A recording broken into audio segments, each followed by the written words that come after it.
Namaskar and welcome to our webinar series on COVID-induced rural distress.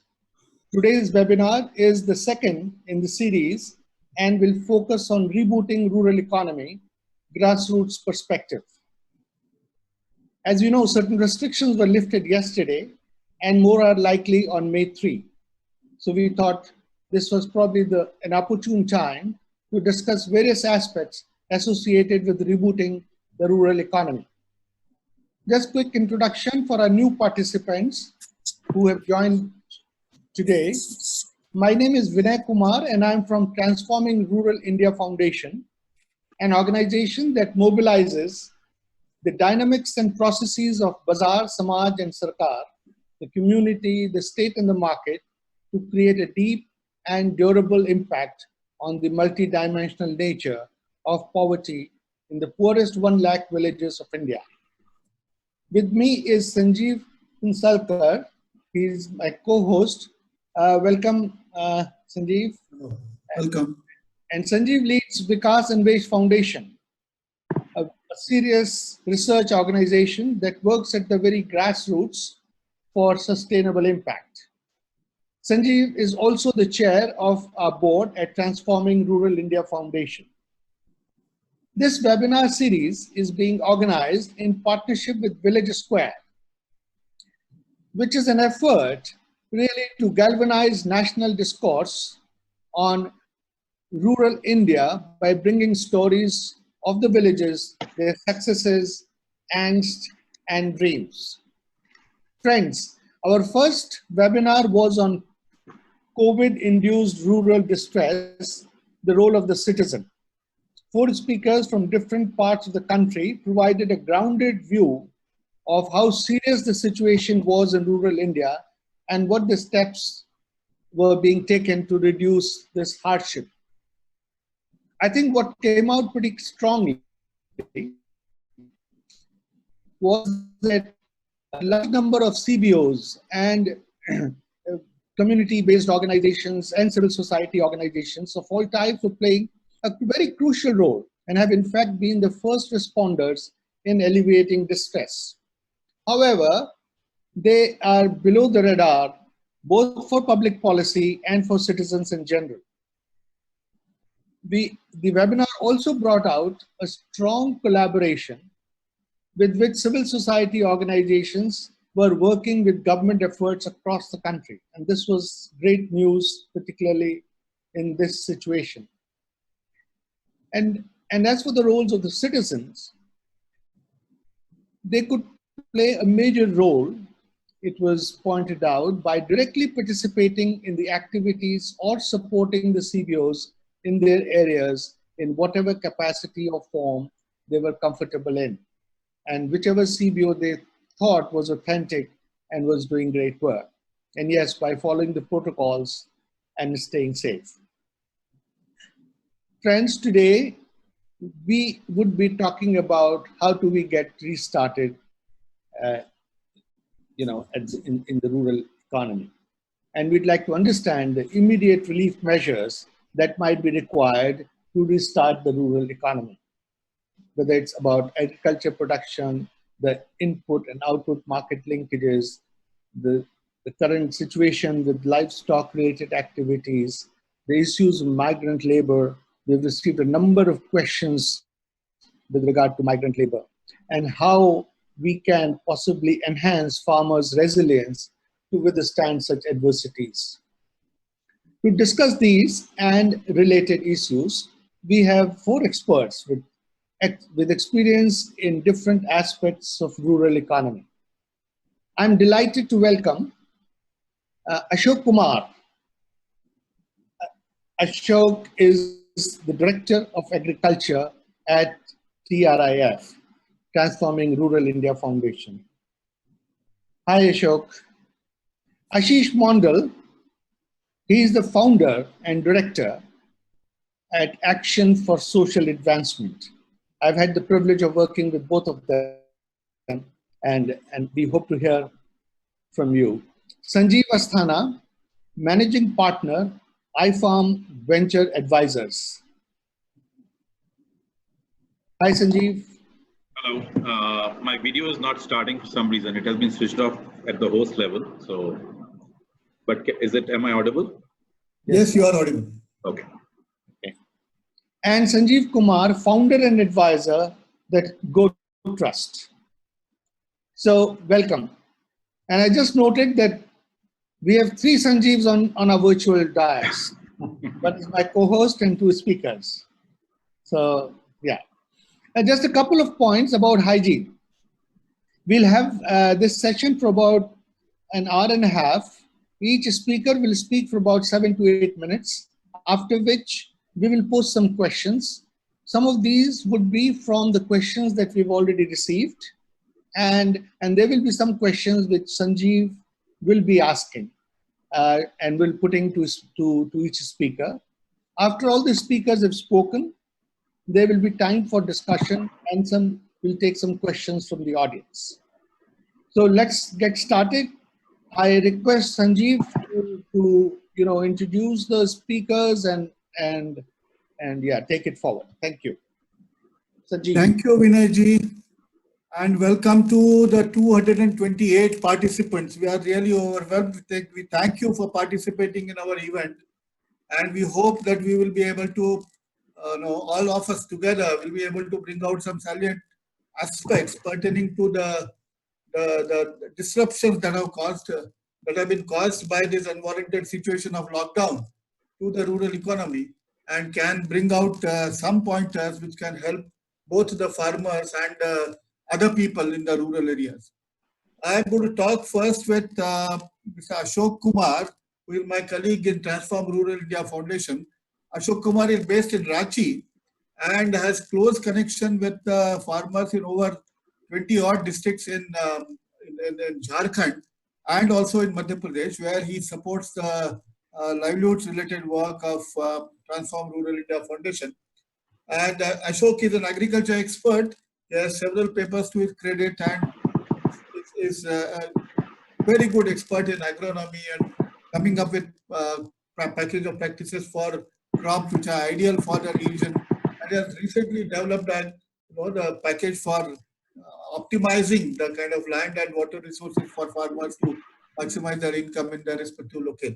So Ashok, welcome, and I'll ask you to please share your views. Jharkhand has been, Jharkhand is not particularly strong in terms of agricultural contribution to the economy because it is a plateau, the soils are not very good and so on.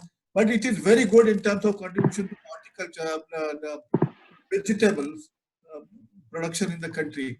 And this is the peak vegetable marketing season. And you have, I know, have been working in production of watermelon and so on. You have done on a great scale in Jharkhand. But all those marketing links have been stopped because of the lockdown and the disruption in transportation. So, and also it's a big state which contributes to migrant labor outside, and migrants are either returning or they're stuck wherever they are. So there is a big disruption. So Ashok, will you please enlighten the audience about the kind of disruption which you are facing, the kind of steps you people are taking, and what can be done to alleviate? Ashok, over to you.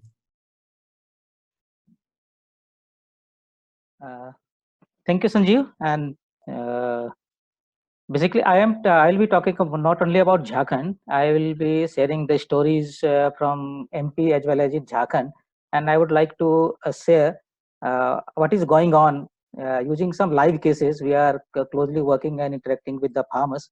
And to help my points, I would like to share a few of my slides with you that may be helpful. I'll be talking about some live cases and some farmers with whom we are interacting since last few days. Like one farmer is Mr. Tarsing Hathila. He's from Chavaria village of Thandla block, Madhya Pradesh. He's sitting with his fresh harvest of 4.5 tons of wheat. And the challenges Mr. Hathila is facing is no labor, no vehicle, and very less price by the local trade. Like the local traders are providing about 11 rupee a kilo for the wheat he has harvested. And though the mandis are open, but presently due to the restrictions, mandis are taking only 6 registered farmers per day who are allowed in the mandi to sell their produce. And since labor was in shortage, he have used harvester to harvest his wheat. And due to the reason, now there is a shortage of fodder, because the fodder comes out of the harvester. Cattle are not very fond of eating that. So this is another challenge he's facing. Our next farmer was Mr. Hari Singh Machar. He is a very good vegetable farmer in Vani village of Petlawat block in Madhya Pradesh. Again, he has changed his cropping pattern, and he has grown around 25 tons of watermelons. So he is sitting with ready to sell around 25 tons of this produce. Now the challenge he is facing is transports and no traders. And there is a little consumption because it is a bulky material. 25 tons are too big a volume to be consumed in a local market. At the same time, people are having of the opinion that watermelon can create cold and it may lead to corona. So they are reducing the consumption of these kind of fruits or vegetables. This is another social challenge is facing. Yeah, hello. Sir, can you make it full screen? Okay. Can you make it full screen? Yeah. Yeah. Thank you. Go ahead. Thank you. And third is Mr. Bheri Madhu Solanki. He is from Sultanpura village. As he is a diverse vegetable farmer sitting with 11 tons of freshly harvested vegetables, facing the same problem, no movement and no local transport. At the same time, he tried to take his vegetables from village to village on a motorbike to sell it.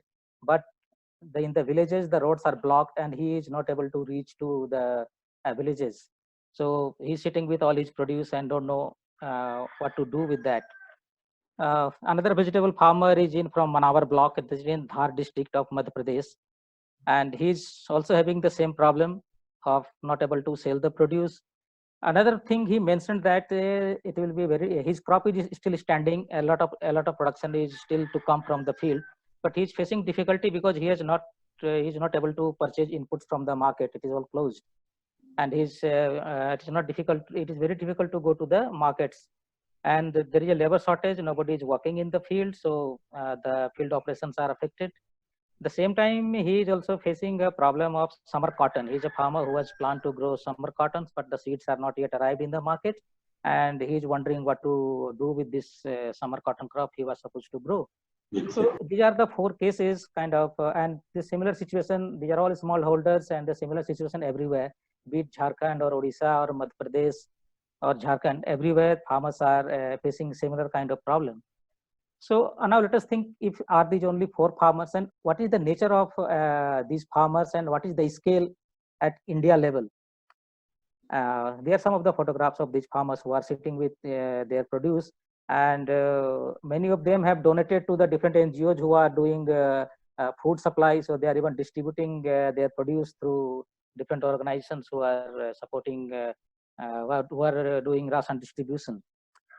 Now coming to the bigger picture. So if we talk about the pan-India, this is the kind of picture that emerges. Out of these rural households, there are about 54 million growers, cultivators, and 93 million people are there who do kind of manual and casual laborers. Their livelihood is dependent on this activity. There are about 4.5 million of household workers. They work in different houses to earn their livelihoods.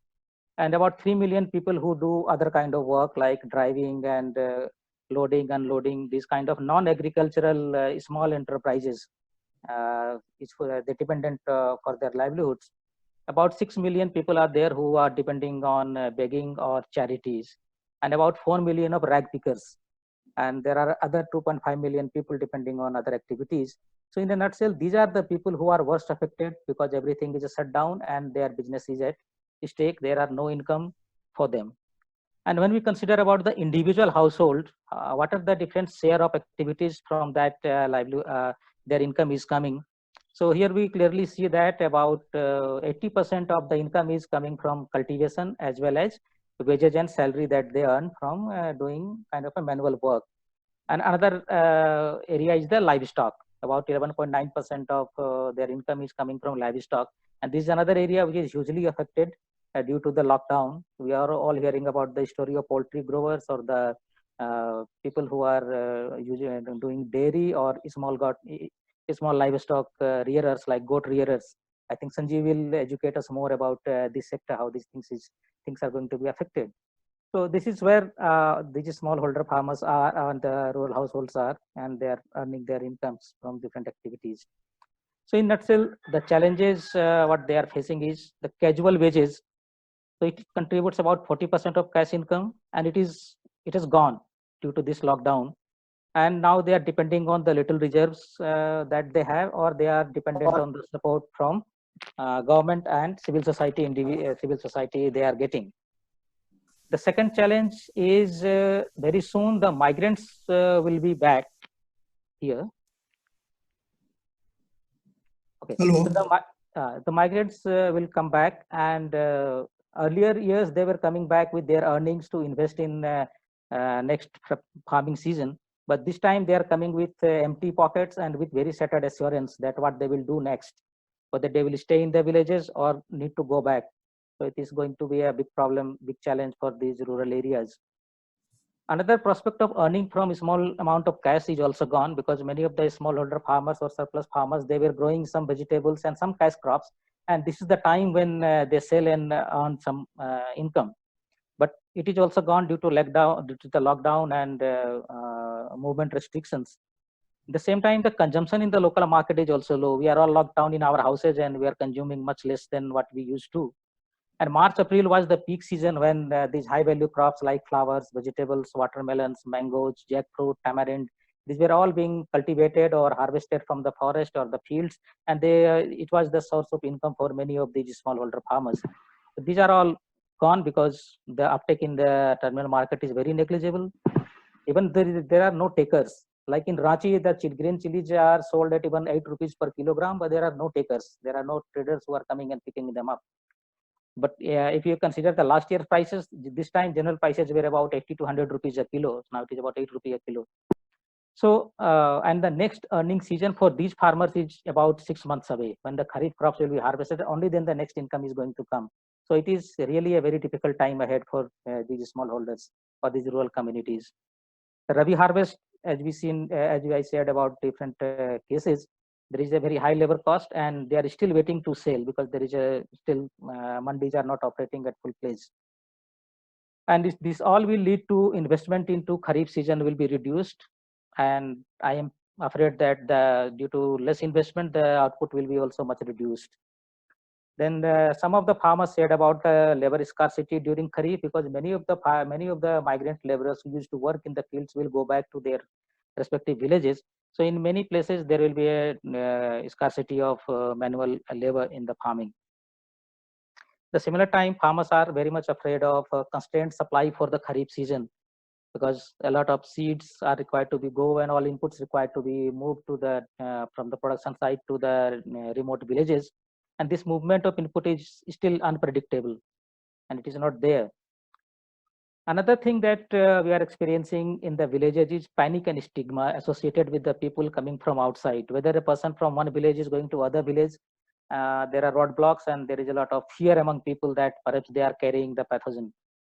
And some people who have been successful to come back and try to enter to the villages, there is still a lot of stigma, and the people don't want to come, and even they are forced to stay outside villages. And even there are some stories of kind of a quarrel between them. 2 days back in a district in Khunti, suddenly there was a rumor in the night that some women from the other villages have come to their villages, and everybody was out of their homes and frantically looking for who has come.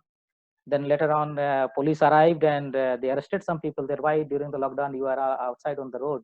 So there is a environment of very hostility and panic in the villages, and distrust and fear is there. While in previous years, when the migrant people used to come, everybody welcomed them because they used to come with the money and some investment for their household. So these all have changed due to the current situation. So in nutshell, these are the challenges that we are experiencing in rural areas. Now, while talking to these farmers, some of the ideas came from them that what are the opportunities, even what can be done in such a difficult times. So one thing emerged very strongly that we should do everything so that no one goes hungry. So we need to continue the relief work for food and shelter even protecting them from infection, and communication to stay away from the contamination. And it is very important to protect the little reserve at home so that they can be good for coming 4-5 months.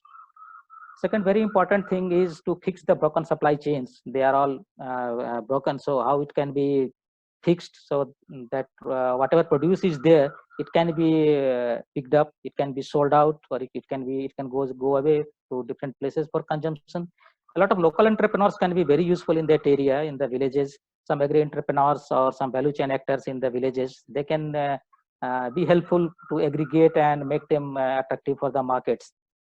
When slowly the lockdown will open up and the demand from cities and distant places will start. Ashokji, you might like to quickly wind up because your point. Just this is my last slide.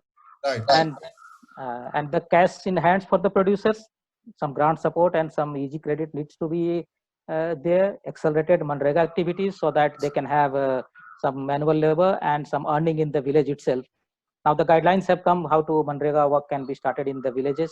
Another important thing I think we need to address here is the skill mapping and activity-based funding, because a lot of skilled people are also returning and they might like to stay in the villages. So if some skill mapping can be done with them and some activity-based funding can be ensured so that they can contribute to the local economy. And one more thing, I understand that we need to enhance the digital skills of all the migrant labor, because this time all this we are all communicating with each other and accessing help due to our access to digital technology. So I think we need this is a kind of a new capacity building area coming out, so that they can be good when there are some distresses, or even use this kind of digital technology and digital skills for their own benefits. Thank you. This is what I need to say, and some glimpses of what is happening out there in the field. Ashokji, terrific. I mean, really very insightful comments which you have made. I want to ask you two questions, pertaining to what you said.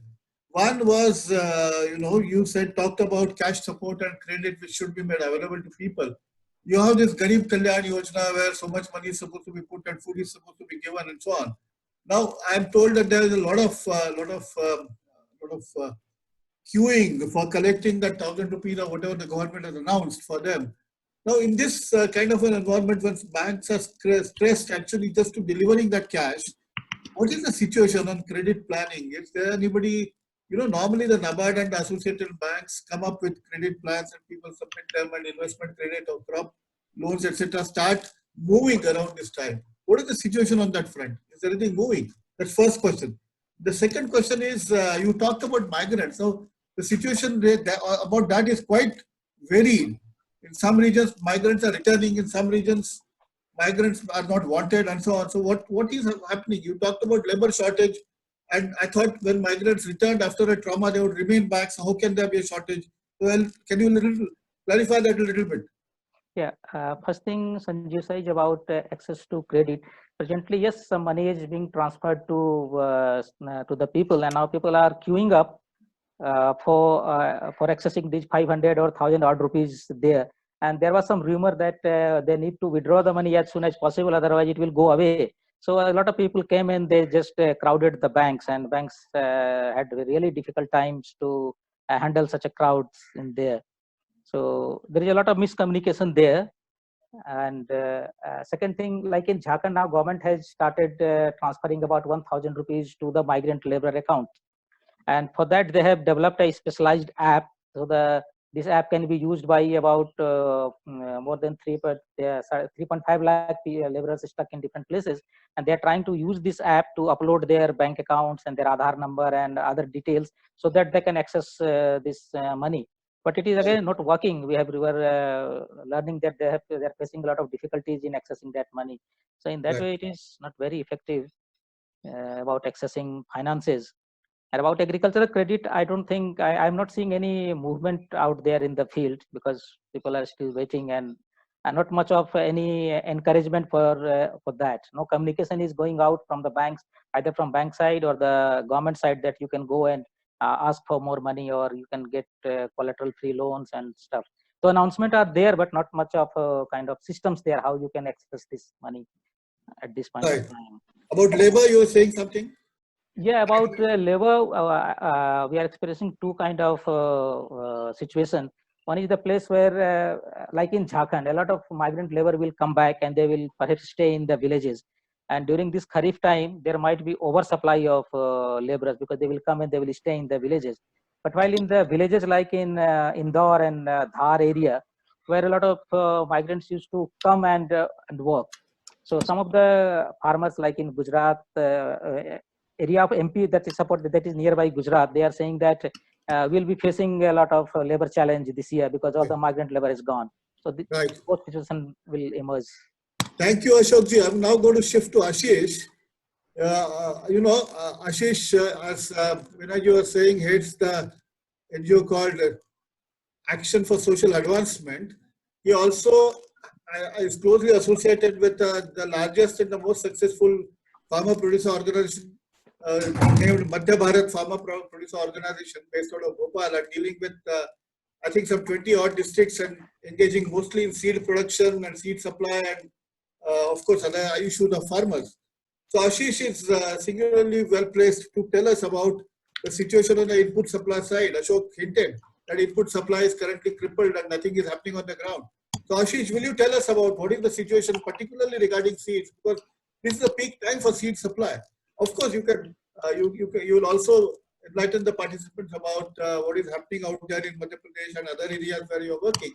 But I would like you to focus particularly on seeds and along with that share other things. Thank you. Sanjeev, can I just, one sec. I just want to let everyone know that we will be putting up the email IDs of all the panelists, and it's a request. Hello. Also, to this, if there are some you want to respond while we are continuing. Yeah, thank you, Ashish. Yeah, Ashish. Hello. Good evening. I understand that all of you can hear me clearly. Yes, we can. Okay, good. And thank you very much, Sanjeev and the TRIF, VF, Village Square for this opportunity. And thank you, audience. There are about 270 people who have joined. That's great. I just wanted to say a couple of things, which just to set the context. I think Ashok has brilliantly set the context for the today's discussion about the current situation. Yeah. Before I go into this seed and agriculture inputs issue, to be very honest about it, there is no direction so far from the government side in terms of agriculture credit, agriculture input supply, and the logistics movement, and including the labor movement, etc., for the ensuing Kharif season. Absolutely no direction so far. So whatever that we say now is going to be kind of a speculation. But what we know for sure that the March and April and the May, these 3 months are extremely important for preparations in terms of your seed production, processing them, or even your production of fertilizer, then storing them, or even dispatching them. A lot of fertilizer movement happens during this month of April and May to different parts because have that much of storage space, so they keep on sending the material to the different destinations where it will be delivered. So that I don't know that whether that is disrupted. Most likely yes, and also probably the production has been also disrupted because of this. Not all the plants were running in full capacity during this long lockdown period. But then we are yet to hear from the Ministry of Fertilizer, Chemicals, and Minister of Agriculture about the agriculture input scenarios, how it is going to be tackled in for Kharif. But before that, I would like to say a few things about this the current scenario. Sanjeev, I mean, the point is there is no one can make a very definite suggestion at the moment that how it is going to the rebooting is going to happen, and everything is going to be business as usual over a period of time, because the current scenario is such that it is still unfolding and no one knows that in which direction it is taking us. So whatever that we at the moment say, it's a kind of a makeshift arrangement, or we can say it's a kind of a jugaad kind of economy that we are talking about in rural areas.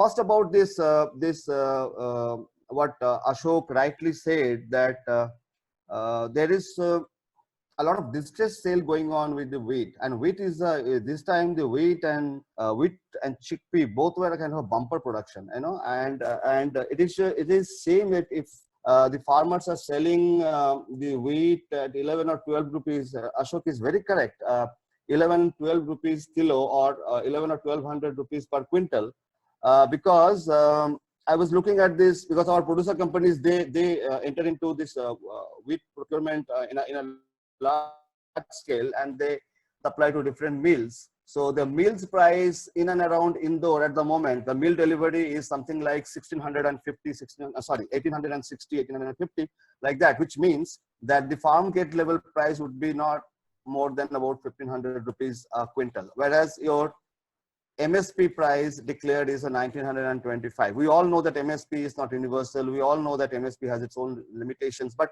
we also know that MSP is an instrument, a kind of price correction instrument through which government controls a kind of market price of the commodity, and government procures about 30-35% of it. What I thought that government should have done, I mean, there is still a lot of time they can do it. There was no reason for the farmers to do this kind of a distress sale. Government could have actually activated their cooperatives. There are hundreds of thousands of cooperatives. The primary agriculture cooperatives are operational.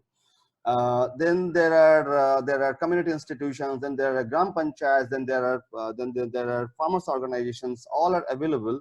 Government could have activated these institutions to procure from the farmers, if not a procure, just to provide the storage space and provide the warehouse guarantee, receipt guarantee, by activating the local banks. The local banks are flush with money. The banks, there is no liquidity issue with the banks. They have a lot of money.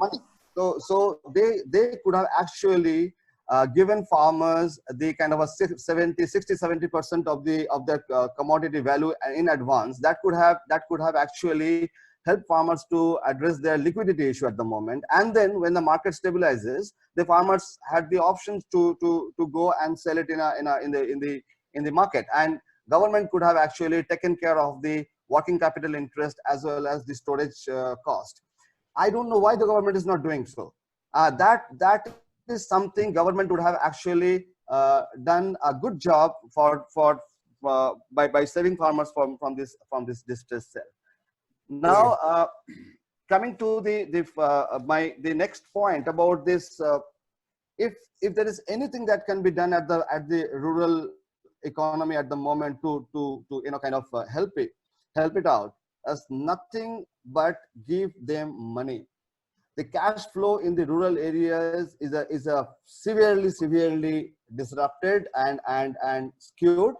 So one has to do something to give them money in their hand. How do you do it? You dole out money. If it is required to dole out money, let's do it. Because I'm not very comfortable that the MG NRDJ will be that effectively implemented that the money can be dissolved. You try that as well. That's no problem. But then you do something to give money in the hands of people.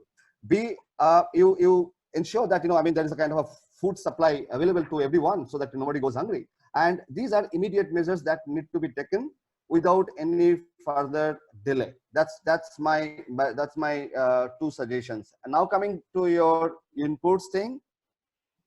Yeah. Hello. There's going to be a lot of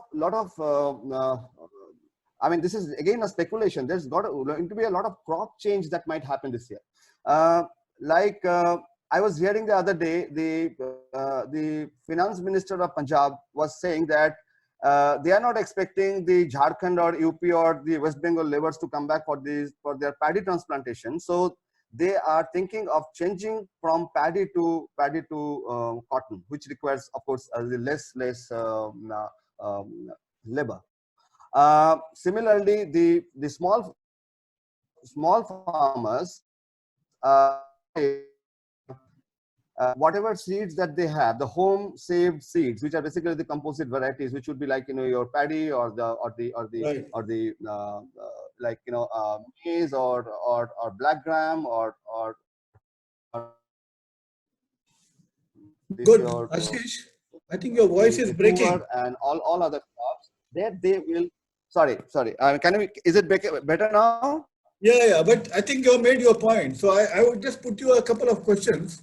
There is a great deal of anxiety that is being expressed through the Q&A and other points in the chat box about what's happening on the seed flow, the flow of seeds from, because there's a peak time for kind of sorting, grading, packing seeds and moving them towards the consumption areas. What is happening on that front? I don't know. As I said, there has not been any direction so far or any kind of information available from the ministry, agriculture ministry or the National Seed Corporation or the state seed farms, from anybody. But what I know, that the state seed certification of Madhya Pradesh has lowered their quality parameters this year from the 70% of germination to 65%, which anyway tells you that they are expecting going to be shortage of supply, and they are basically in a way telling the seed suppliers that even if your quality is poor, but come in. It's a kind of a, you know, I mean, that's what there is already a notification by the state seed certification agency of Madhya Pradesh that tells that, you know, I mean. The second question which I wanted to ask you, Ashish, was is the livelihood mission getting into action? Is it providing any support to people? Because you know, the state livelihood missions are formed in all the states and so on, and you probably know about Bihar and Jharkhand and you know, Madhya Pradesh, where your teams are working. So what is happening with the state livelihood missions? Are they kind of dormant or they are active, or what is happening? Hello? Yeah, Livelihood missions. about Madhya Pradesh? You wanted to know about Madhya Pradesh? Yes. Yeah, about Madhya Pradesh, I think they are engaged in relief work to some extent, and also mobilizing their self-help groups for mask making and distributing. The panchayats who are buying the mask from the SHGs. So I believe the NRLM mission in Madhya Pradesh, they have done a good job in terms of, like, you know, activating their SHGs for mask making and distributing at the village level. Beyond that, I think they're of course involved in some kind of relief work, but I don't know whether they're providing dry ration or food packets or anything of that sort, or anything in the agriculture space. Right. So Ashish, you suggested cash flows in the hands of people so that they can start doing something connected with their agriculture and of course the food supply. Both these things, the government of India has said that they are doing it, and we don't know whether to what degree of adequacy and what degree of fidelity on the ground, but I presume they are doing it. What I would like to do at this juncture is to move over to Sanjeev Asthana, who has a much more intense engagement in the produce supply chains. You know, he used to head Reliance Agro, and since that time he knows about the supply chains in the produce market, whether that be the perishables or the non-perishables or the grains and so on and so forth. So, Sanjeev, what is your assessment of the produce market as of now, and what's happening there? What's the kind of distress at various levels in the supply chain, you know, right from the farmers up to the millers and so on and so forth? Right. So, am I audible? Yes. Okay. So, good afternoon. And we can also see you very well. We can see you. Okay, that's perfect. I'm doing it on the. I'm using my I'm using my phone. So I would just sort of lay down the quick as a context while everyone says that, you know, they're like really seeing that what is going on. But in my assessment, you know, perhaps what we also need to see is that truly at all India level, really where it is headed. And I've just picked up two sort of sectors to build my argument. One is on the cereals and oilseed side. and the crops which are getting harvested, and the other one is on the horticulture side. And then I try and link it up with the FCI, this whole distribution of grains, the food distribution as it is happening, as to how this is playing out. So two bits. A, that the government was sitting on a stock of nearly 35 million tons of wheat and rice as we speak today. And every month, as per the regular program of the PDS and TDPDS, what they were running, they were distributing about 2.5 million tons of grain every month. So which would have taken them the whole year to even last out. So in terms of the availability, it is pretty good. On top of that, I'm reasonably certain that we will have a procurement of 35 million tons, which the government is going to do now for the wheat harvest. And then you have again the Kharif harvest of paddy. So in terms of the availability of food grains for distribution, there is adequate and more food available. I think the one question is that what sort of cost it is being done. So, on food, we give a subsidy of almost, 1,36,000 crores. So if we are doing, government has committed basis, 5 kgs per family to 80 crore people. So typically it would come to about 2 million tons of additional distribution, what they will do now. So my estimation is that while the announcement was for 3 months, this will have to get extended to another 3 months more at the minimum, if not more. So which effectively takes it to about 25 to 30 million tons of distribution happening within 6 months as we speak now. But availability, the efficiency of distribution, etc., I think government has a wherewithal to be able to manage that. So the procurement also is an issue, where I think states like Haryana, for example, on the wheat procurement, they've already announced it that to the producers that there's incentive if you get it late. So which means that if you get this wheat, what you're harvesting now, you bring it in May, we will give you 100 rupee incentive per quintal. If you bring it in June, there's another 100 rupees. And so that modality is worked out. My suspicion is that this probably will get announced by all the states. So with the key being that the current gut slot harvest, typically with the farmers bring it in, will somehow get calibrated to that extent. So it will be okay. The issue really on wheat and largely on the, and to some extent on the rice side, is that the government has really killed off the private trade with the large amounts of, and which is not a legacy of COVID-19, but really it is perpetuity which is going on for the last several years now, where they've crowded out the private trade completely, with the result, and I'll come later to that the role of private sector in the supply chain efficiency, which is really the dominant part of the distribution for this country, is almost 1.2 billion tons of agriculture what gets produced, is really almost at negligible level where the cereals are concerned. But when we talk about horticulture, we'll see that it's almost 100% is the private sector. So I think that is one part, the supply chain actors, how they're getting impacted and how that is both distorting the markets at consumer level as well as the farmer level. I think that is something which we need to seriously consider. The second issue is on the side of the couple of other crops, like maize, for example, the prices are down substantially. And the reason being that, they were running at 18 rupees a kg last year. Now they're running at 12. So clearly the poultry sector has got hammered in last month and a half, 2 months now. And the demand revival seems still some time away. So clearly that is going to be a problem. And on top of that, you've got the, transportation cost. So from Bihar, for example, if the transport used to be 150, if it goes to 450, so what it has done is, and this is in crop after crop after crop, in horticulture, in cereals, in oil seeds, that the moment the supply chain gets disrupted and the cost of transportation goes up substantially. So farmer at one level is getting a lot lesser value for his produce, and the consumers are paying much larger value for the produce. So really that it's not that it's getting cornered by the middleman. It is simply that this discontinuity in the supply chain. I think that is something which is, in my view, a top priority which the government has to fix, where the involvement of the private trade very quickly, other than the sort of stopgap solution of giving the free grains, they will have to see that how the supply chain gets revived by this whole sort of framework of the transportation, logistics, middlemen, etc. They have to quickly come. Chana is pretty okay.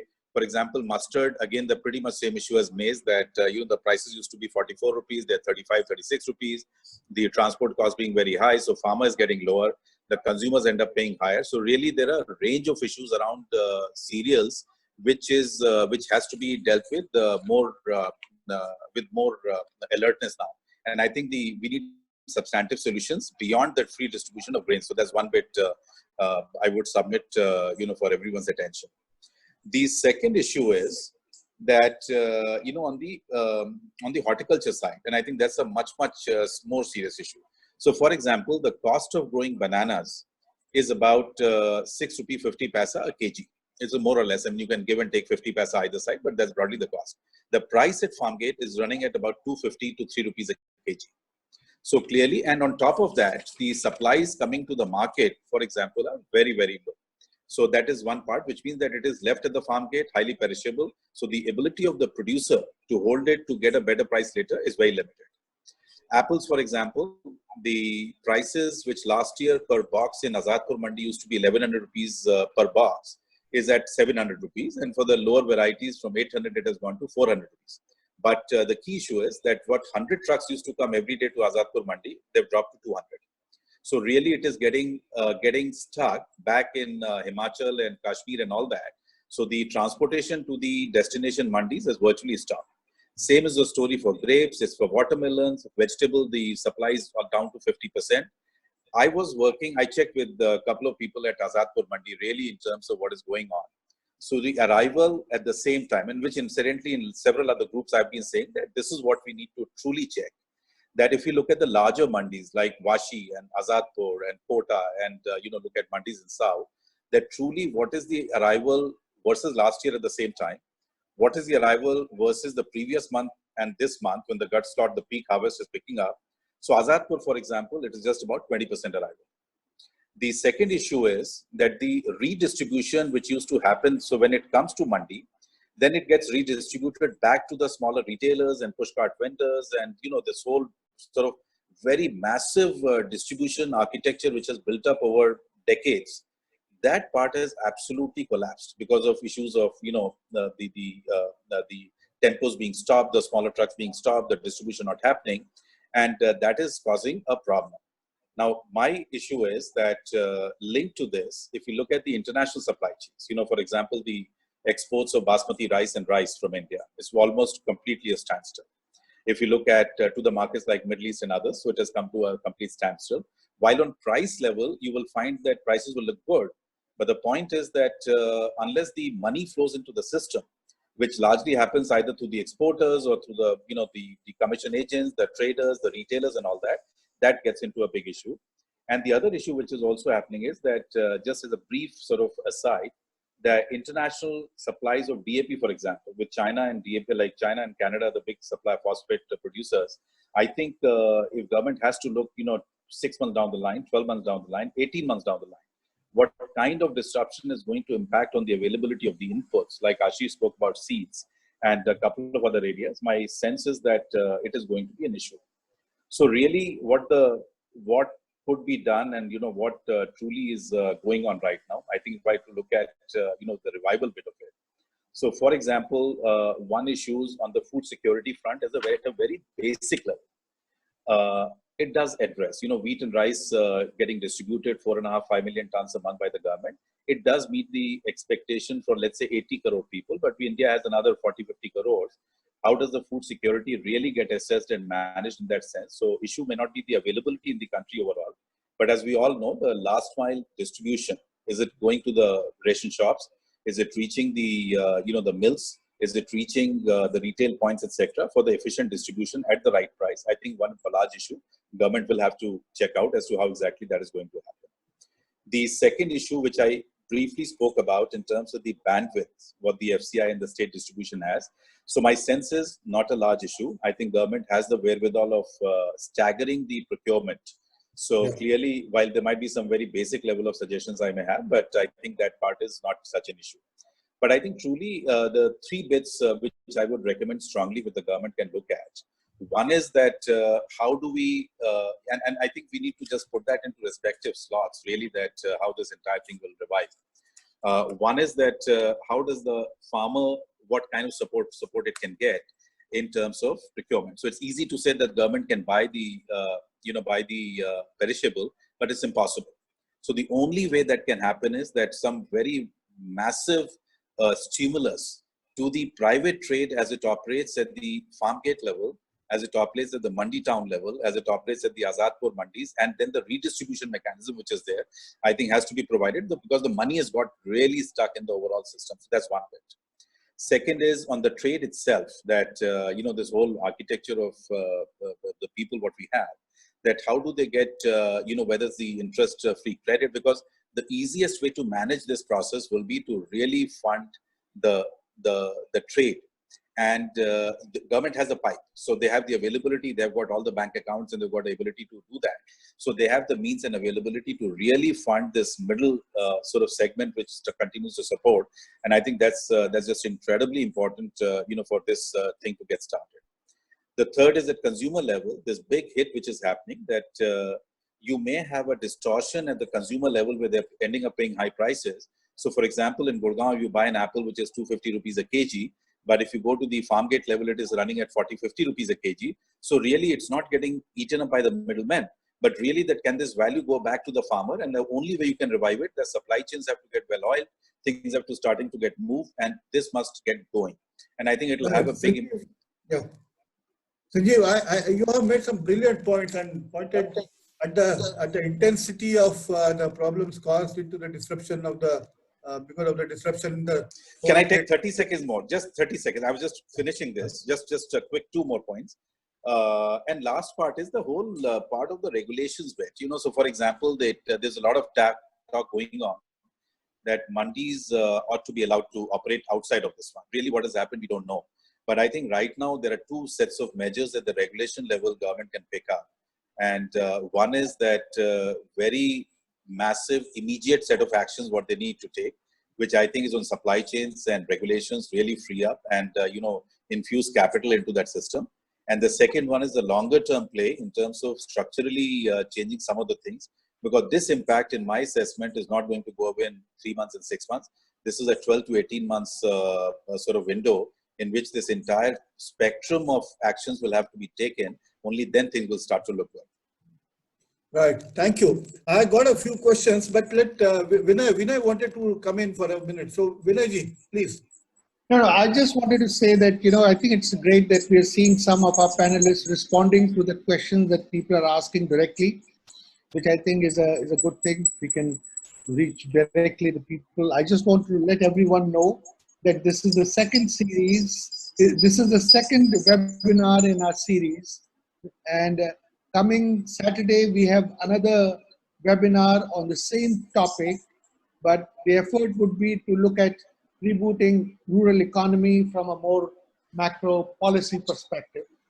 And so request all of you to please sign up for that as well and do come for that.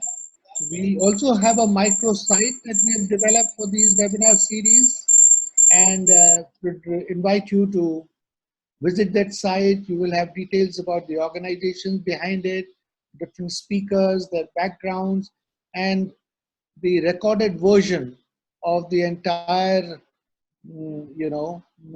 all these webinars would be available. So I just want to mention that. Yeah, Sanjeev. Questions to you, Sanjeev Asthana. My questions to you are 2, really. One is you talked about the need for A, freeing up the regulations, and B, to financing the trade in order to kind of oil the machinery so that the whole process of trading of the commodity starts. This is one. Now there is a big ideological challenge there. We have been given to understand, ever since I went to my school, which is about 50 years back, that the government cannot trust the private trade. To what extent will this ideological barrier, and I'm sure half the listeners in this crowd, who the people who are listening to us, would be sharing the same view that you can't trust the private trade. So to what extent will this ideological barrier, how can this be tackled? This is the first question. And the second question which I have in my mind is, do you see this as something that will usher in long-term changes, in the sense that there will be more investment in local level processing, more investment in local level warehousing,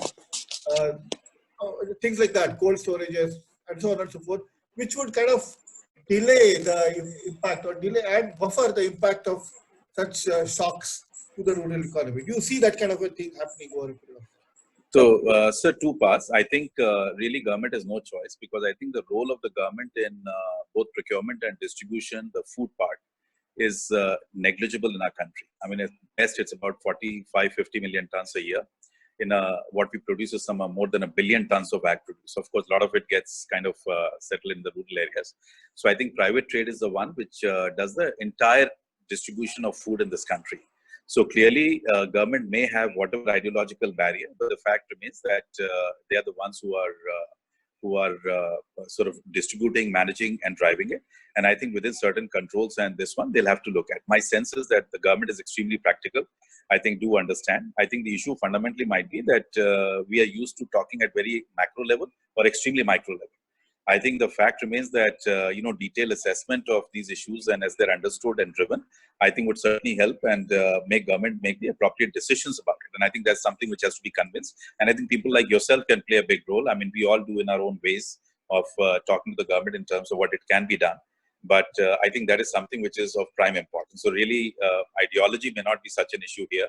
I think the fundamental part be practically the implementation, practicality of this issue as to how this gets driven. So that is one. In terms of the question of whether the big ticket investments will come in, I don't believe they will come in at all. And so I'm just being straight and frank on this, because the two reasons drive this. There are two reasons for this. One is that the whole regulatory architecture of India is very archaic.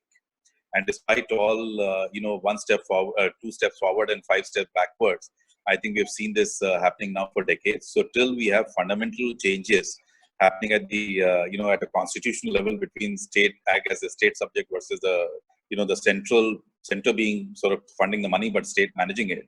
And I think the second larger issue being that ag being seen as the point at which there's a lot of capital, both political, economic, and social sort of change part which is to be done. So I don't believe any large-scale private capital will come in. I think till we fundamentally and structurally remove the issues at the ground level and truly allow that. So yes, you will have, but getting a 500 or 1,000 or 5,000 crores of investment is not required. India needs $50-100 billion of investments in infrastructure, farm gate processing, transportation, efficiencies, quality, etc. So I think we are very far away from that space right now. So I think truly, but that's a different issue altogether. I don't think it's linked really to the COVID. I think right now, structurally, if the government can sort out the immediate stress by doing what we have discussed so far, and then look at structural changes in an independent way, I think that probably will be the right approach for this. Right. Thank you. Thank you, Sanjeev. It was very illuminating, really. I am going to shift to the other Sanjeev in the panel, which is Sanjeev Kumar, who runs the very well-known, beautiful organization called the GOAT Trust. As you know, the GOAT is the kind of running cash reserve of the poor. And he runs the GOAT Trust, and he has contributed a great deal to the economies of the small householders and the goat rearers. And he brings in this animal husbandry perspective. So, Sanjeev ji, I would like you to address this issue about what sort of distress is the goat rearer and the other animal husbandry people are facing, and what is to be done about that. And the markets are in disarray, distribution channels are in bad shape. So what are the input problems? What are the output problems? What are the rearing problems that you see? And what is the importance of the goat to the rural economy and so on? So over to you, Sanjeev Kumar.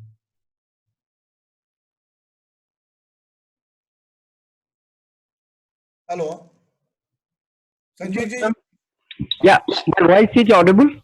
Yes.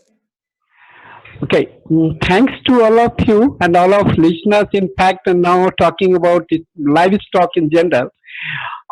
Basically, we have to understand that we have not locked down only the people, we have also locked down the livestock. 525 million livestock also is feeling a sort of lockdown, because the whole services has been somewhere getting disrupted now. If you look into livestock, I mean, it's a cash economy source. It's not the percentage only. You also have to understand the critical role. It's not always money. It's the money when you get it. Livestock has been a cash income source in India, and it's across the seasons, regular income. Agriculture income comes into a cycle, but livestock income have both, especially in milk and eggs, you can have a regular income. So what we perceive last 2 months, and it started, if you see the whole livestock industry of India, and I will classify large livestock, small livestock, and poultry. Especially in large livestock, we have problem of course, marketing. People who have coming back to after migration, and somewhere somebody was managing in his home the livestock, but now the input coming for the livestock. I take an example of breeding because no, we shifted to centralized system in recent last decade, and even the breeding has been centralized, artificial insemination, and if you feel those AI type of thing, now the LN2 is stoppage, which is required to keep those FSD, frozen semen dose. So the whole things have gone into a problem, and this is breeding season for large livestock now, as well as small livestock, and as well as the marketing season. I perceive this whole problem when I interact with the people. I find the one thing they have is that they have not stored feed for a longer period. India didn't. I mean, your own household, the human food itself is for a short period. So how we can even think of having animal feed for more than say 3 months or 200 days? So the thing is, wherever the livestock was dependent on external food like cattle feed supply, things are into trouble, and even the affordability, ability and affordability also, because the cash flow, the wages has gone drastically low, almost nil. So there is a problem, especially those who are small agriculture landholder, and we have to understand this agriculture phenomenon. I mean, there are almost now 60-70% people with less than 1 acre of land, and those have livestock as another source of livelihood. So that's a sort of problem people are facing. Their agriculture crop, of course, has been in the field, and livestock income is also not up to that mark, especially in a small livestock like goat and sheep. We find they were largely grazing animals. They used to graze 5 kilometers, 10 kilometers normally. But now this whole psychological phenomenon, they are not aware much about the people. The grazers are not very much aware people in this country, and normally they didn't get interest into politics and all things happening. But this is first time I saw first. They are also gluing to listen the others. What is this corona and what this is? On 16th, 17th and 18th, when I asked this in remote village in Aurangabad, what is corona? He said, I didn't know. Nothing he was knowing. But last study we conducted with 2,000 livestock farmers. Now this is one of the fear, and animal should all get also continue. A lot of also myths happening because they are not on digital media. So I'm afraid about those conditions where the information is not going right way, and they are into that kind of trouble. One is the psychological. Second, coming into the input supply, and especially small livestock is a much safer zone because still they go and graze. They didn't have any cost as such out of pocket, so they are surviving well. The one of the important part now coming to marketing. What happened in livestock marketing is it's largely traditional and a physical aggregation. Somehow this, as it seems, not today, even for next 1 month or 2 months, the physical aggregation of the livestock will not be allowed in the country, it seems. And the condition in livestock hard, it's such a filthy condition. Anywhere you go, it's much even any heart, if you go, you could capture it. 18th century perhaps things is happening, everything in open, lot of even the water logging are there, all bacteria and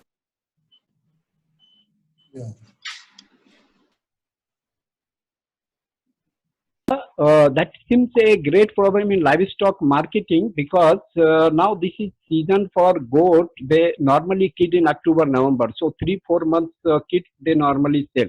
And now the market is already not visible for them.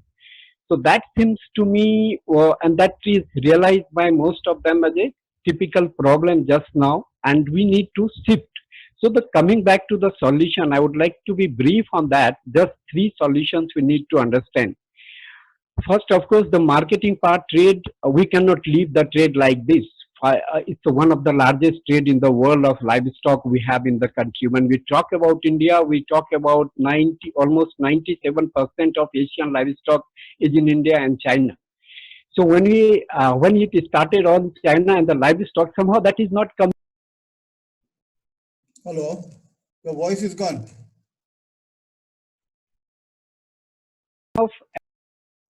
We find we only discuss largely crop and all this, but this is my humble request to all audience to understand and also to think around how why we livestock always forget. It's such an integrated part, especially with the small livestock, small small agriculture holding size people. But somehow the debate about livestock, I didn't see is coming into the main media still. Only the milk, of course, your own product milk, that's well regarded. But what about the meat industry? When we closed all this, we have seen what poultry has done. But the next big thing will be happening to goat and sheep. And the diseases, if any disease is spread into through this time, there is no alternative system. So what we are trying to do is building, I would see the key word is decentralizing the services. Let rural people have their own access to services, at least parallelly, have on their system of... Hello. Oh, hello. Hello, is it okay? Yeah. Working? Good. Yeah, so to conclude it, I would say the decentralized system for the rural poor in this country, especially in livestock, used to be on the top of hills, sometimes desert, where nothing can reach. Even the government systems and will take a lot of time to reach there. So alternative sustainable system needs to be streamlined, and COVID gives a lesson to manage our livestock. We cannot, everything we cannot centralize, especially people's own choices gets, starting from, of course, the breeding and all that. But now, this time, we've seen the markets also be decentralized. So that's my suggestion. And digital training. You will need a training. There will be not a training now, access to knowledge in a group. So we are afraid at the Board Trust how we'll train the people now. So we are shifting to digital platform, and there are not enough investment in livestock farmers education program in the country. Still, there are very few platforms to looking into that. So I would also urge this platform, just three things. One is, let us understand livestock as a part of integrated rural livelihood. Use this opportunity to strengthen it, make it a digital learning platform, and let their trade of livestock also need to be alternatively organized. We propose it should be some virtual e-commerce and all that. So a lot of youth, lot of people in NGO sector, social entrepreneurs need to focus livestock. Thank you. Okay. Thank you so much. You really have kept to time. Sanjeev ji? Yeah. Okay. So we have had input from all the four the panelists. Vinay ji, would you like to come in at the moment? Any comments you have? Vinay ji? No, I think it's been a very, very informative, presentations by all the four panelists. What I would probably propose is we could probably ask a few questions that we have received from the audience. But I also want to say that we've received so many questions and such detailed questions that we will have to respond to them subsequently. And what we propose to do is we will respond to them and post them on the microsite that we have created for these webinar series. So we reach out to you in that fashion. But yes, for now it will be good to ask a few questions. Right. So what I'm going to do is to quickly kind of try and grapple with whatever people have told us in this, but the four panelists have told us.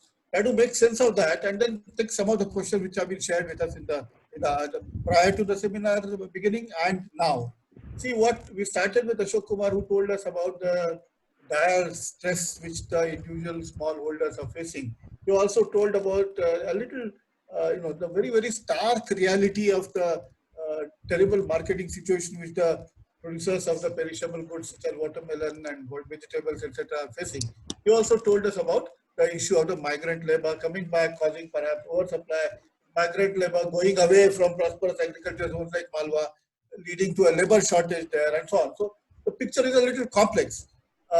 And he told us that yes, the social safety net of food supply, etc. is reaching, cash is reaching, but there's no talk at all about the revival of the agriculture credit system and things like that. Ashish talked a lot about the issues which are being faced by the people, and he told us that there is no, at the moment, no direction, which is a very worrying thing. No direction about the input supply system taking up and going ahead. And he told us that, in fact, the standard for quality of seeds to be sold to people are kind of being lower standards are being tolerated. Sanjeev Asthana talked somewhat pessimistically about, I mean, he was optimistic in the sense that in the cross sense, there is adequate food available and that there is no issue at all. So there's going to be no starvation. So long as food can reach the hungry, there's not going to be no starvation. And even if the government has to give free food for 6 months, it's not going to be too much large number compared to what the agricultural subsidies as it is are. So that was the optimistic part. The pessimistic part was we talked a great deal about the disruption in the system, and that led to huge price differences between what the farmers was getting on the one hand and the consumers were paying on the other hand, without anybody making the money in the process. I mean, even the traders are not making money because there's a huge disruption, and that disruption is caused by 2-3 factors. One is, of course, the transportation bottlenecks that are huge, logistical bottlenecks that are huge, lockdown, which prevents operations from taking up, that's also there. And of course, there's the need for money at every level. These 3-4 problems Sanjeev Asthana talked about. And Sanjeev Kumar, and please don't accuse that I was ignoring livestock. The very reason we got you, Sanjeev Kumarji, was we wanted to consider livestock as an important part of the rural economy. He was very candid in telling us that there are problems there. There are problems of input supply. The livestock itself is locked down. And while the goat is being grazed and so on, maybe the grazers themselves will be stopped from grazing the goats because they have to be at home because of the lockdown in the rural areas. And marketing systems are collapsed. And you are suggesting some ways to go ahead. So this is what broadly you were saying. A few interesting questions that came up during the course of the talk which people were giving was, is it feasible? For example, is it feasible for the government to ensure lower delivery of inputs? Ashish, does that idea make sense to you? Lower delivery of inputs, is that feasible? I do think it is possible because of the following reasons. A, that the fertilizer is largely delivered by our pack system, entire country. I mean, mostly it is the rural cooperatives. They supply the fertilizer. We do have a very decentralized seed and other input supply system. I mean, the network of input supply is even gone up to the very remote villages of the country, and they do serve. So and of course, despite the challenges that we will face probably with this, the shortage of supply for seeds and fertilizer, what is going to happen is basically hoarding, black marketing. Yeah. Hello, lost you. Doorstep delivery is possible by giving connecting farmers with the whatever that the cooperatives available, or even the self-help group. If I mean, just a small point I wanted to make: if millions and millions of masks can be manufactured and supplied by the self-help groups, why can't this network be used for supplying agriculture inputs? Simple. You just have to activate your what is required is money. What is required is money, and consider about 20% of malpractices that will happen. You just have to take that into a factory in that, and then you do it possible. So I do not see that the doorstep delivery is a problem. It can be done. Yeah, Ashok, what's your view? Ashok? Yes, sir. I also agree, sir. It is possible because we have seen the channels there. A lot of organizations working at delivering masks or food or even cooked food to the people in remotest areas. But adding to what Ashish said, we need to have a system to get the money back, because distribution is different and sale is a little different. So it may require good communication as well as a transactional process. Might be a lot of collectives will be useful here, whether FPOs or producer companies or SSGs or VOs can do some kind of can play a good role here, because they have transactional systems to deal with the transaction. Yeah, but my understanding was that the government was moving towards direct transfer of subsidy to fertilizer subsidy to the farmers. Now that kind of a system is extremely difficult to do to when you have proper digitization and things like that. Is it not? Ashish, what's your view? I mean, direct transfer of subsidy to farmers, is that feasible? No, but Sanjeev, the issue is that with those who are already part of that system, they are part of the database. This is just like, the way you transfer some general amount of 500 rupees to so many thousands or millions of accounts. The transferring fertilizer subsidy is also same. It's very easy. Problem is with those who are not part of the system, and they are also a significant chunk. They are about 50% of the people. They are not part of your system. How do you deal with them? I mean, you have a system of like, let's say about a 3 lakh, 4 lakh crores worth of money goes through the KCC, and they are linked with the bank.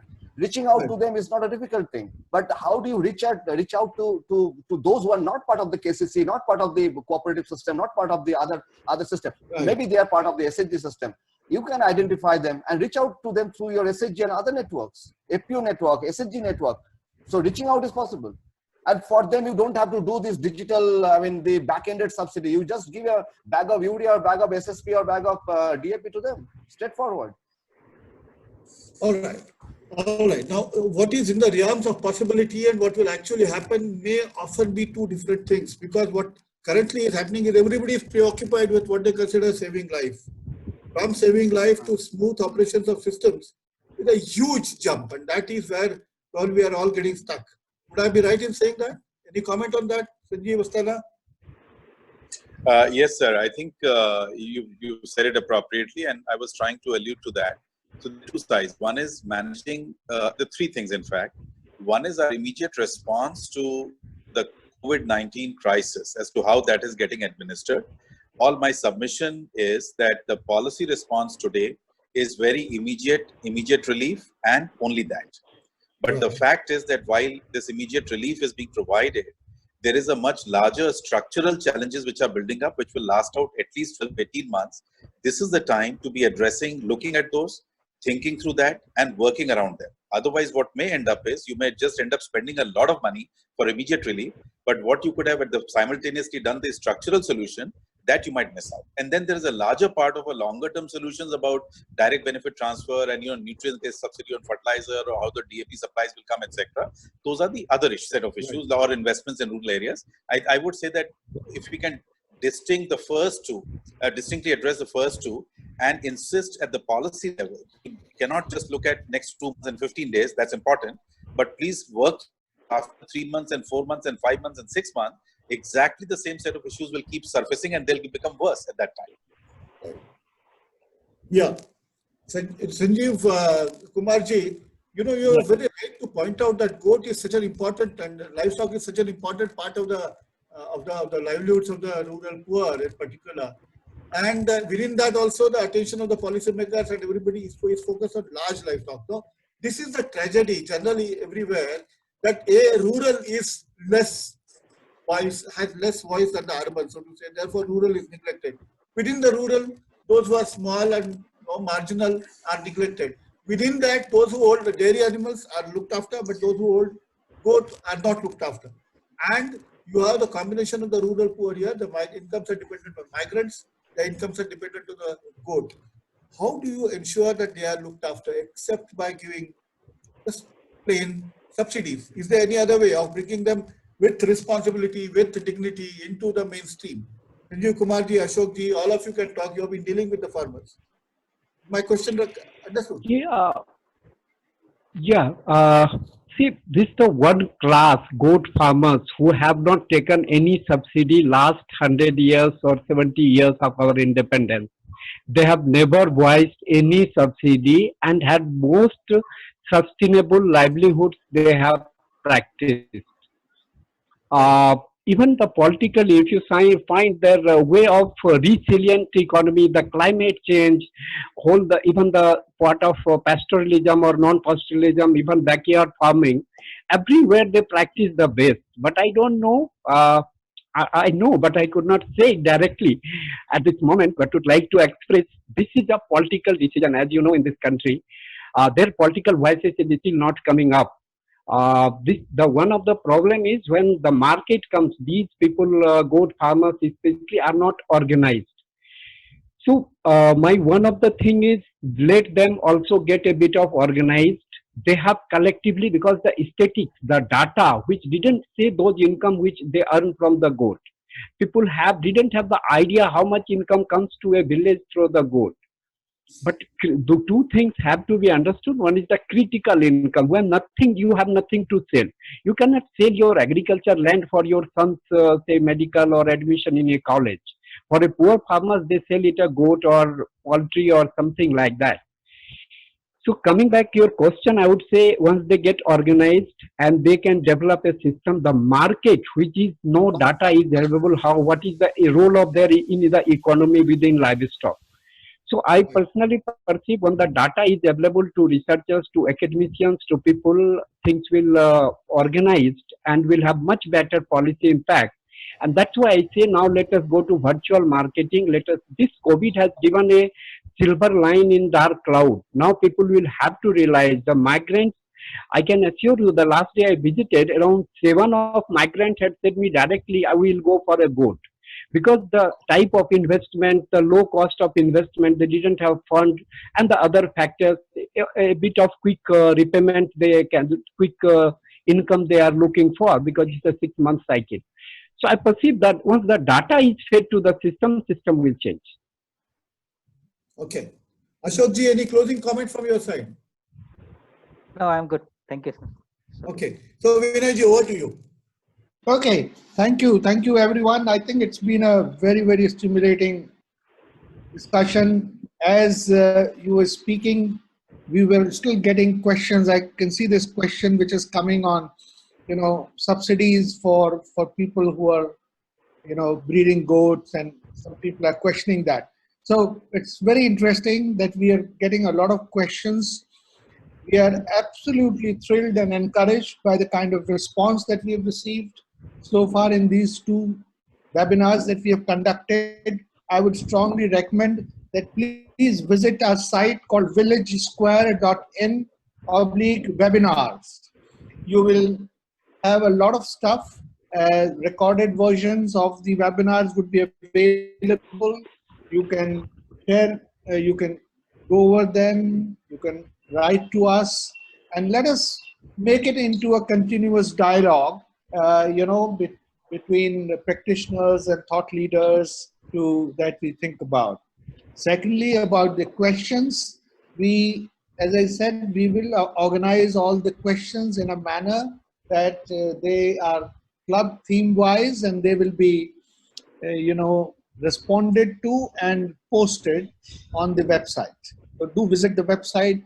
If you don't find any question that you've asked and has not been responded to, do write to us directly. And finally, yeah, Ashish, you want to say something? Yeah, I just have a quick point I wanted to make. This lot of talk has been about the subsidy for this, subsidy of that. I personally don't like this word subsidy because it's a very kind of an abusive word in our country. I would like to say it is an investment. It's a state's investment in its own people in a very bad time. Okay. Yeah, very, very good point. I think I agree. So, and finally, let me remind you, can we have the advertisement for the next webinar up? So the next webinar is, as I pointed out, is on rebooting rural economy, a policy perspective. It's on Saturday, 25th April 2020, 4 p.m. to 5:30 p.m. You can please sign up. We will be sending you, I think you should be able to sign up based on your signing up for this, but there is a link here, and please do sign up. You can see we have lined up a fairly impressive panel,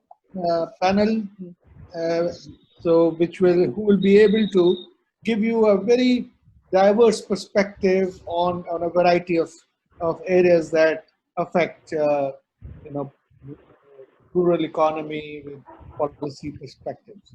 So I'd like to again thank all our panelists for their support and we will continue to engage with you, and we value your time and your effort in this. Thank you all the participants for joining us, and thank you Sanjeev ji for being so liberal with your time on this, and our team and the who's trying to make this happen.